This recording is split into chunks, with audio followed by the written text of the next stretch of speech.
mau bertanya, apakah ada dalilnya atau ada tuntunannya setelah selesai membaca Al-Quran mengucapkan Shadaqallahul Azim, masa mereka menjadi silakan.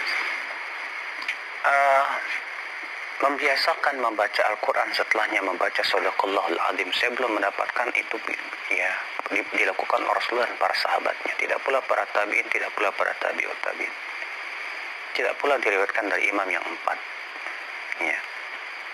Memang ada satu hadis Rasulullah SAW mengatakan Shadaqallah haitsu qala, maha benar Allah yang berfirman begini ya, tapi itu bukan di akhirnya. Nah, sebagian orang ada yang berdalil dengan hadis tersebut bolehnya mengucapkan, padahal sebetulnya dalil itu tidak bisa dijadikan hujah dan tidak mendukung pendapat tersebut. Maka dari itu sama sekali tidak disunnahkan. Ya, sama sekali tidak disunnahkan membaca Shadaqallahul Azim setelah selesai membaca Al-Quran. Ya, sebab kalau itu hukumnya sunnah, tentu Rasulullah yang pertama kali mencontohkannya. Ya, para sahabat pun pasti akan melakukannya dan mereka yang lebih tahu tentang kebaikan daripada kita.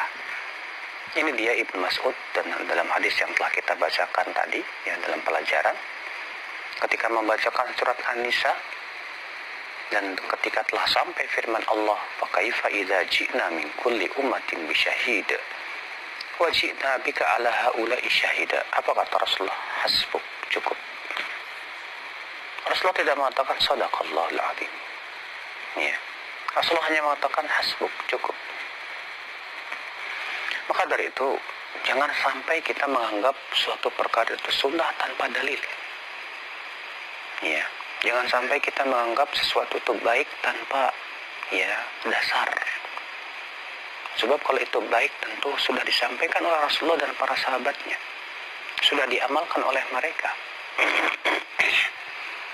Ya, terlebih ucapan Shadaqallah artinya kan maha benar Allah. Apakah kalau kita tidak mengucapkan itu setelah baca Al-Quran berarti Al-Quran tidak benar? Ya, tentu tidak. Al-Quran tetap benar walaupun kita tidak membaca Shadaqallah.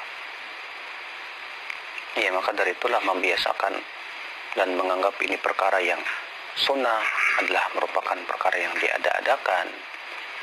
Ya, Rasulullah SAW saja tidak mengamalkan itu, para sahabat juga tidak, para tabi'ut tabi'in juga tidak pula mengamalkan hal seperti itu.